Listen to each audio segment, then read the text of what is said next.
Did you come here to freeload? My mother-in-law frowned when she saw I hadn't brought her a birthday gift. My husband immediately barked, "Why are you still sitting there? Give Mom the cash envelope." I am Brenda, a 32-year-old financial analyst, and I had finally had enough of their shamelessness. But instead of the thick stack of cash they demanded, I handed over a very thin envelope. What was inside made her face go instantly pale and destroyed their perfect facade forever. Welcome back to the channel. If you enjoy satisfying stories about exposing toxic family members and standing up for yourself, make sure to hit that subscribe button and ring the notification bell. Now let's get into the drama. To understand how we got to that explosive dinner, you need to know the reality of my marriage. My husband Marcus loved playing the role of a highly successful businessman. He constantly paraded around in expensive tailored suits and drove a brand new luxury SUV, soaking up the admiration of his relatives. But the truth behind closed doors was completely different. I was the one carrying the entire financial weight of our household. From the mortgage and the utility bills to the monthly auto loan payments for his shiny car, every single cent came directly out of my paycheck. Marcus contributed absolutely nothing. Yet he always treated my hard-earned money as his own personal fund to build his image. He was a textbook mama's boy, always ready to sacrifice my sweat and tears to keep his mother happy. I tolerated his behavior for years to keep the peace, but my patience snapped when they tried to pull off the ultimate financial scam against me. 3 weeks before that day at the restaurant, my mother-in-law Martha came to my house for dinner with a very serious expression. She barely touched her food. I had spent the evening preparing dinner, but her plate remained full. The atmosphere in this dining room was intentionally suffocating. Suddenly, she dropped her fork. It clattered loudly against the porcelain. She let out a heavy, exaggerated sigh, pulled a tissue from her purse, and started dabbing at eyes that held no actual tears. "I did not want to burden you too." Martha began, her voice trembling with practiced fragility. "But I have nowhere else to turn." She immediately launched into a fabricated disaster.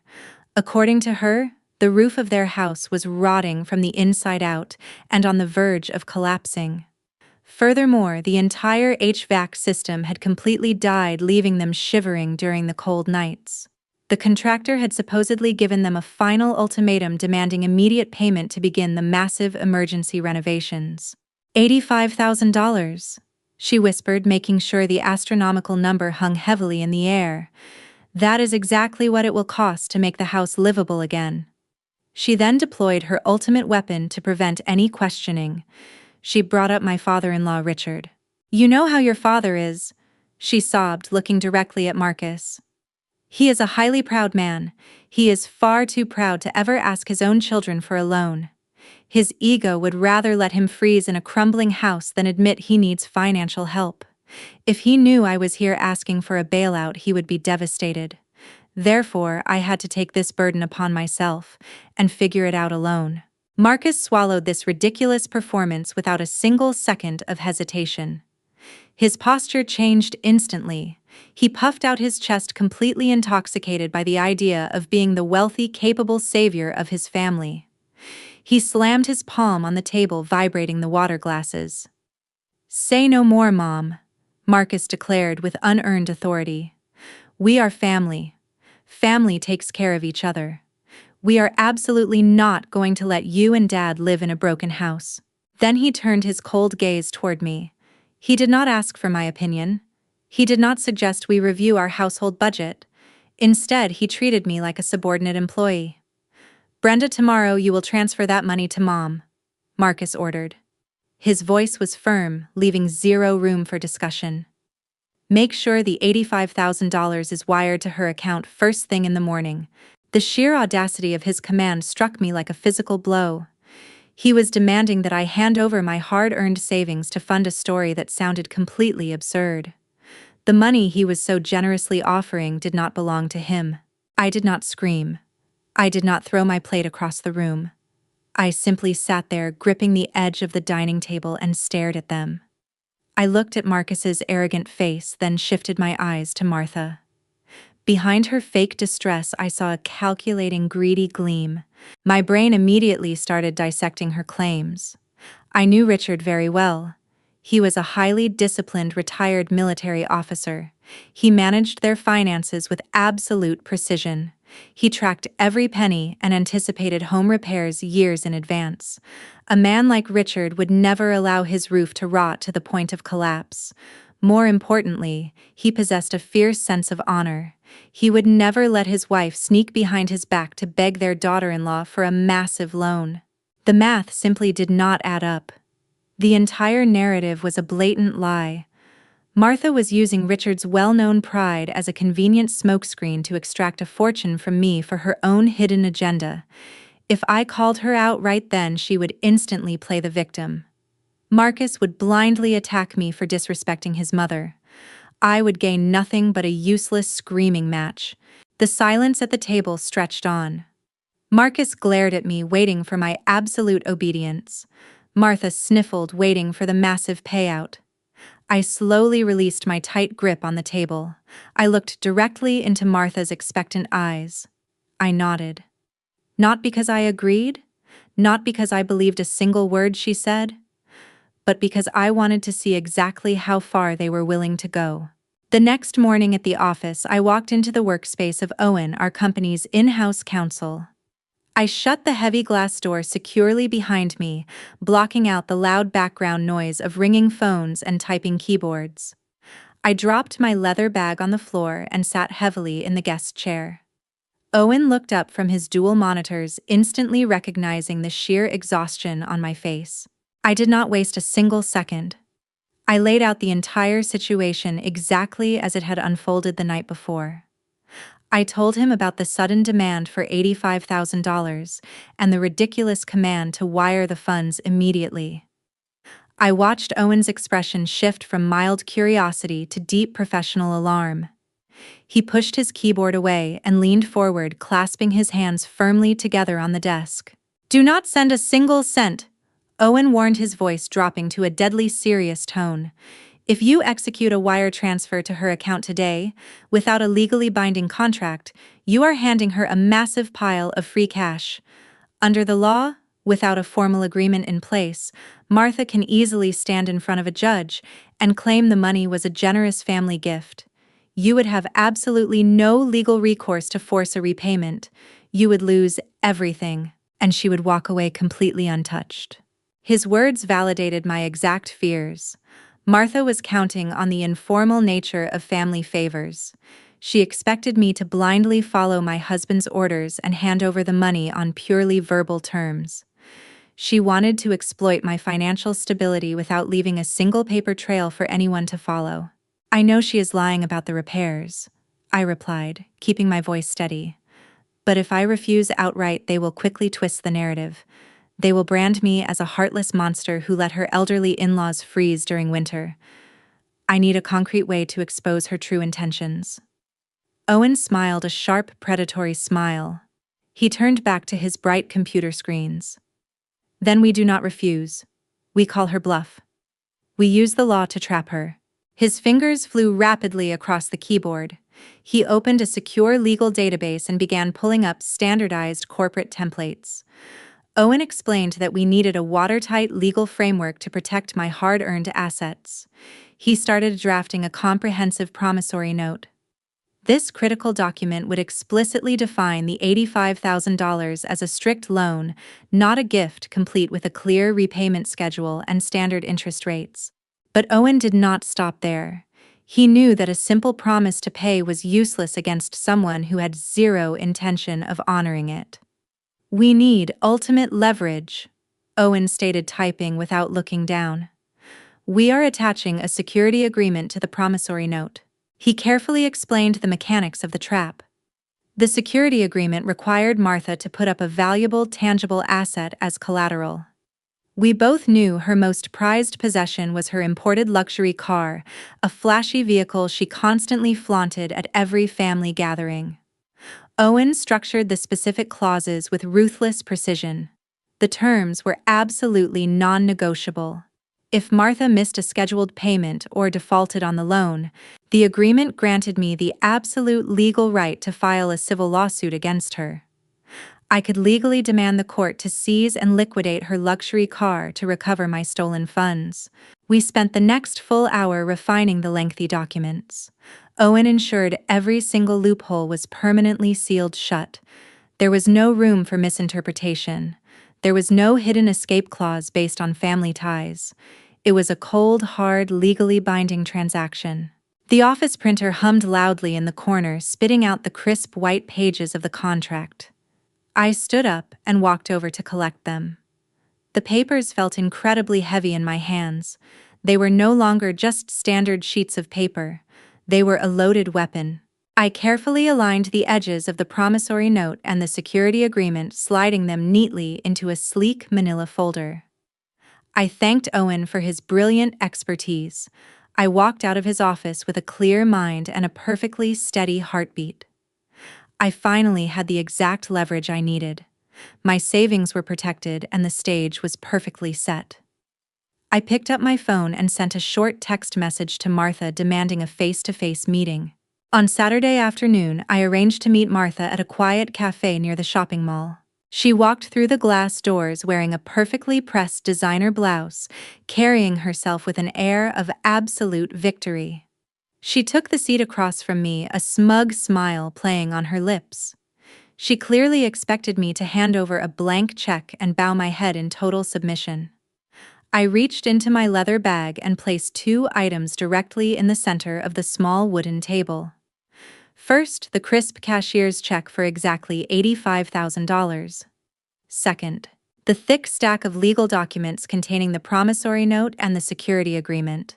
Martha's greedy eyes immediately locked onto the printed check. Her hand darted forward to snatch it, but I firmly placed my palm flat over the paper, stopping her mid-reach. I tapped the legal documents with my other index finger. I told her she needed to read and sign the terms before the money changed hands. She frowned, yanking the documents toward her. As she quickly skimmed through the bolded legal jargon, the smugness completely drained from her face. Her complexion turned a violent shade of red. When she reached the clause detailing the collateral, her prized luxury car, she slammed the papers down. "Are you insane?" Martha hissed, her voice vibrating with pure rage. She leaned across the table, her eyes narrowing into tiny slits. "This is family, Brenda. How dare you treat me like a common criminal? You are cold-blooded and utterly heartless. You are calculating every single penny with your own relatives. You are treating us like a business transaction. Marcus told you to give me this money, not to trap me with legal garbage." She expected me to shrink back, apologize, and nervously tear up the contract. She expected the usual obedience. Instead, I did not waste a single breath arguing with her. I did not justify my actions or match her aggressive volume. I maintained a deadpan expression. Slowly, I pushed my chair back and stood up straight. I reached across the table, picked up the $85,000 check, and slipped it seamlessly back into my purse. I grabbed my car keys. "If you do not want to sign, that is perfectly fine," I said, my voice completely devoid of emotion. "I will keep the money. You can figure out another way." I turned my back to her and took my first step toward the exit.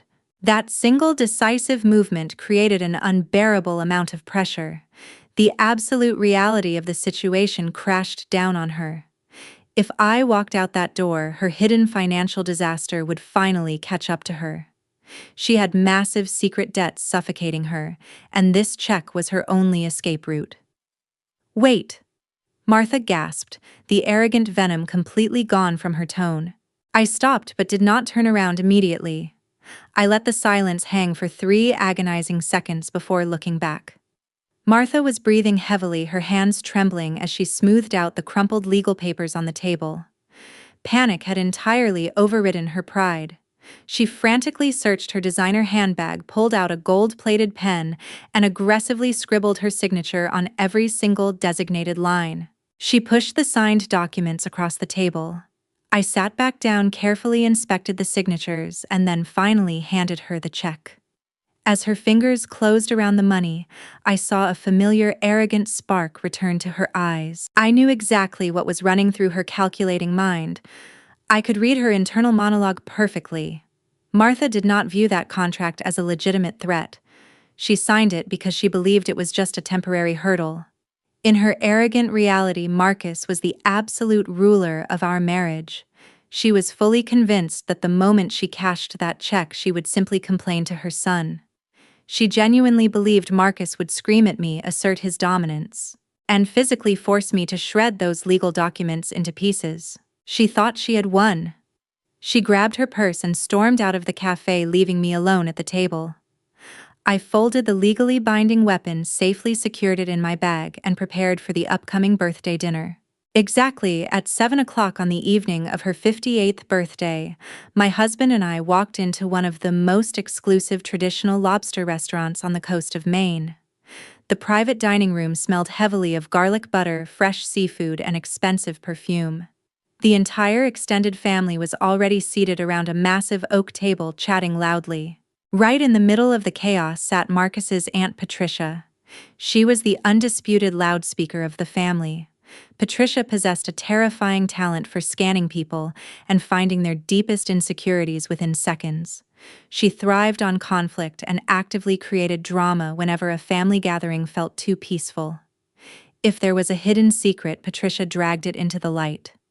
Her eyes immediately locked onto me as we entered the room.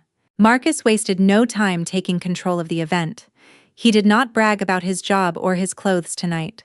Instead, he decided to play the role of the ultimate benefactor. Before we even sat down, he snapped his fingers at the head waiter. "Bring us the reserve list," Marcus commanded with a dismissive wave. He confidently selected 3 bottles of a rare imported vintage without even glancing at the prices. He then stood at the head of the table, raised his empty glass, and loudly announced that he would be covering the entire bill for the banquet. "Order whatever you want. Only the best for my mother today," he declared. The relatives gasped and applauded his generosity. Martha beamed with immense pride, soaking in the envy of her sisters. Marcus absorbed their admiration like a sponge, ignoring the reality of his maxed-out credit cards. I sat quietly in my chair. I knew exactly which bank account would actually suffer the catastrophic hit tomorrow morning, but I kept my mouth shut. The dinner progressed through heavy courses of steamed lobster, grilled oysters, and endless toasts. Finally, the waiters cleared the main plates to make room for dessert. It was time for the gifts. Relatives started bringing out large, beautifully wrapped boxes and thick, luxurious gift bags. Patricia handed over a designer silk scarf. Someone else brought a high-end espresso machine. They piled the expensive items in front of Martha. Then the room went quiet.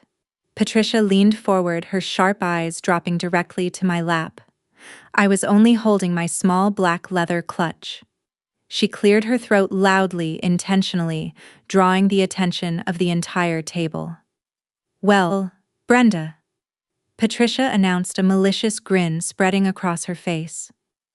"Everyone has presented their gifts to the birthday girl. I see you did not bring a box. Did you leave it out in the car? Or did you just forget?" All eyes immediately turned to me. The clinking of silverware stopped. The background jazz music suddenly felt overwhelmingly loud in the tense silence.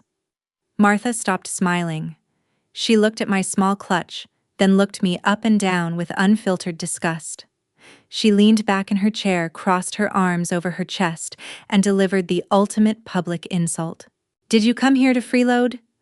Martha frowned, her voice carrying sharply across the silent room. "You show up to my special birthday dinner empty-handed. Are you really that cheap with your own family?" The humiliation hung thick and heavy in the air. Instead of defending his wife against this blatant disrespect, Marcus panicked. His face turned a deep shade of red. The wealthy, generous illusion he had just bought with 3 bottles of wine was rapidly shattering. He desperately needed to regain his dominance. He slammed his fist on the table, rattling the expensive water glasses. "Why are you still sitting there?" Marcus barked, pointing a furious, trembling finger directly at my face. "Do not embarrass me in front of my family. Give Mom the cash envelope right now." He was demanding total submission. He wanted me to hand over the $85,000 right there in front of the entire audience to secure his title as the perfect rich son. He glared at me, fully expecting me to shrink down, apologize profusely, and hand over the money just to stop the public yelling. Right after the steamed lobster plates were cleared from the table, I calmly unclasped my small black clutch. Marcus stood there with his arms crossed, a deeply arrogant smirk plastered across his face. He fully expected me to surrender. He thought his public screaming had successfully broken my spirit. The entire extended family watched in absolute silence, waiting for me to hand over the tribute and accept my humiliation. I reached inside my bag, pulled out a crisp white envelope, and extended my arm across the table. Martha did not hesitate. She snatched the envelope out of my hand with the speed of a striking snake. She did not bother to say thank you. She did not even look me in the eye. Her greedy focus was entirely locked on the anticipated payout. She wanted to humiliate me further by revealing the massive stack of cash to Patricia and the rest of the judging relatives. With a triumphant sneer, Martha tore the flap open and aggressively tipped the envelope upside down over the center of the table. Everyone leaned in closer. Instead of a thick, heavy bundle of $100 bills, a single, slightly crumpled $1 bill fluttered out. It landed pitifully on the pristine white tablecloth. Right behind it, a sharply folded piece of thick legal paper dropped with a dull thud. The private dining room went completely dead. You could hear a pin drop. Martha frowned in deep confusion. Her manicured fingers reached for the folded document. She snapped it open. Her eyes immediately darted to the top of the page, locking onto the bold, capitalized heading "Promissory Note and Security Agreement." In that exact fraction of a second, the blood completely drained from her face. She turned deathly pale, looking as if the floor had just vanished beneath her feet. Her hands began to shake violently, rattling the stiff paper. The arrogant, untouchable matriarch from seconds ago was instantly gone, replaced by a terrified, cornered woman. She knew with absolute certainty that her perfect fabricated reality had just suffered a catastrophic collapse. She tried to crumple the document to hide the evidence, but she was too slow. "What is that?" Richard demanded. His thick, calloused fingers reached across the table and firmly grabbed the edge of the paper, pulling it right out of Martha's trembling hands. Martha opened her mouth to speak, but only a desperate, suffocated gasp came out. She was entirely paralyzed by panic. Richard pulled his reading glasses from his shirt pocket and slid them onto his nose. The silence in the room stretched into pure agony. Even the notoriously loud Patricia had stopped breathing, her eyes darting frantically between Martha and the legal document. Richard began reading the terms aloud.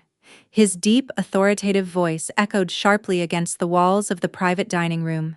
$85,000. Richard muttered, his brow furrowing deeper with every single word. A legally binding loan, provided by Brenda, to cover emergency roof and HVAC repairs, using the luxury vehicle as collateral. He stopped reading. He slowly lowered the paper and took off his glasses. He stared blankly at the document for a brief moment as his brain processed the monumental scale of the deception. Then his confusion rapidly mutated into explosive, uncontrollable rage. Richard slammed his massive fist onto the heavy oak table.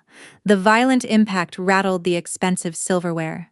A crystal wine glass tipped over, shattering against a plate and spilling dark red wine across the white linen like blood. Nobody dared to move. "What the hell is this? Martha!" Richard roared, his voice shaking the very foundation of the room. He pointed a furious finger directly at his wife. "Roof repairs. You borrowed $85,000 behind my back for roof repairs. I personally went to the bank, withdrew my own retirement savings, and paid the contractor in cash for the entire roof repair last month. The house is already paid for." The entire table erupted in absolute shock. Patricia gasped loudly, slapping both hands over her mouth. Relatives stared at Martha in sheer disbelief. Marcus stood frozen, his eyes glued to the pathetic $1 bill, his jaw hanging completely open. His brain desperately failed to process how his glorious moment of absolute power had just transformed into a catastrophic, humiliating nightmare. The bomb had successfully detonated, and there was absolutely nowhere for them to hide. The sound of Richard slamming his fist on the table echoed loudly, rattling the wine glasses and completely tearing apart the festive atmosphere. Martha flinched violently, shrinking back into her heavy wooden chair, as if trying to disappear entirely. The sheer force of Richard's anger instantly broke through her arrogant facade, leaving behind a terrified, cornered woman. She opened her mouth to speak, but only a dry, pathetic squeak escaped her throat. "Ah, answer me!" Richard roared, his face turning dangerously red. "Where did that $85,000 actually go?" Under the crushing weight of his furious glare, Martha finally cracked. Her shoulders slumped forward, and genuine tears of panic streamed down her pale face. In a trembling, barely audible voice, she confessed everything. She admitted there was absolutely nothing wrong with their roof or the HVAC system. She had fabricated the entire structural emergency to cover up a massive secret mountain of credit card debt. For years, she had been quietly funding a luxurious lifestyle behind Richard's back. She bought designer bags, expensive jewelry, and funded lavish trips she could not actually afford. The debt had spiraled completely out of control, and this loan was her desperate attempt to avoid total bankruptcy. The cinematic shockwave hit the room. Patricia, the usually loud and opinionated aunt, sat completely frozen, her hands tightly covering her open mouth in sheer horror. The other relatives stared at Martha in absolute disbelief, realizing they had just witnessed a monumental scam. Even the restaurant waiters holding dessert trays abruptly stopped in their tracks, refusing to take a single step closer to the explosive scene. The private dining room fell into a suffocating dead silence. The only sound left was Richard's heavy, labored breathing as he stared at the woman he had trusted for decades in pure disgust. While Richard processed the ultimate betrayal, Marcus was experiencing his own catastrophic breakdown. He slowly turned his head to look at me. His eyes darted from my calm expression down to the legal document lying on the table. For the very first time, his slow brain finally connected the dots. He looked at the perfectly drafted clauses, the exact legal terminology, and the undeniable signatures. He realized this was not a sudden act of rebellion. I had meticulously planned this exact moment for weeks. I had quietly let him act like a wealthy dictator while I carefully built a legal trap to destroy his mother's scam and expose his uselessness. Panic completely overwhelmed his fragile ego. The reality of his impending financial ruin crashed into him. "Tear it up!" Marcus ordered, his voice cracking with sheer desperation. He pointed at the contract, his hands shaking violently. "Brenda, I am your husband. I command you to tear that paper up right now. We handle things privately. You cannot do this to my family." He lunged forward to grab the document, but I snatched it off the table first and safely placed it back into my clutch. I looked at him with absolute freezing indifference. "I am not destroying anything," I stated clearly, ensuring my voice carried across the silent room. "And you do not command me. You have never commanded anything. For years, you paraded around playing the successful provider, while I paid for the mortgage, the utility bills, and the luxury car you drove to this very dinner." Marcus stepped back, his face turning pale as I systematically stripped away his fake identity in front of his entire family. I looked at Patricia and the rest of the silent relatives, forcing them to witness the absolute truth they had ignored for years. Every expensive bottle of wine he ordered tonight, every tailored suit he wears, paid for entirely by my salary, I declared. You all praised his generosity, but he is nothing but a financial leech living off my hard work. Marcus tried to speak, but the sheer humiliation choked him. "I am officially cutting off all financial support." I continued, looking directly into his terrified eyes. "I refuse to be the wallet for a parasitic man and his manipulative mother. I am filing for divorce." I did not wait for his response. I did not care about Patricia's shocked gasp or Martha's pathetic sobbing. I turned my back on the shattered remains of their family, pushed open the heavy wooden doors of the private dining room, and walked out into the cool night air with my head held high. 2 days after that disastrous dinner, I officially filed for divorce at the county courthouse. The legal machinery moved swiftly, immediately cornering Martha with the absolute reality of her actions. Facing the ironclad promissory note and the heavily reinforced security agreement, she desperately hired a highly paid defense attorney. However, one single look at the flawless paperwork was all it took for him to surrender. Her lawyer explicitly advised her to offer a full financial settlement immediately. He sternly warned her that fighting the contract in court would inevitably result in a devastating civil judgment, which would publicly authorize the forceful seizure of her assets and ruin her reputation forever. Trapped by her own signature and cornered by the law, Martha had absolutely no leverage left. To avoid a catastrophic court mandate, she was legally forced to sell her prized luxury vehicle at a massive loss to a local used car dealership. Because the hasty sale did not cover the full $85,000 she owed me, she had to make an even more painful financial sacrifice. She gritted her teeth and withdrew the remaining balance early from her 401k retirement fund. Doing so triggered a massive, unavoidable tax penalty from the IRS. She effectively destroyed her own future financial security just to pay me back in full, learning a very expensive lesson in greed. The fallout within her own marriage proved equally destructive. Richard, a man who built his entire life and military career on strict honor, could not overcome the ultimate betrayal. The horrifying fact that Martha had intentionally weaponized his pride and good name to steal a fortune from his daughter-in-law shattered their marital foundation completely. He adamantly refused to live with a woman capable of such calculated deceit. Several agonizing months after the disastrous birthday party, Richard packed his belongings, moved out of their shared home, and officially filed for divorce, permanently ending their decades-long marriage. Meanwhile, my divorce from Marcus proceeded without any real resistance.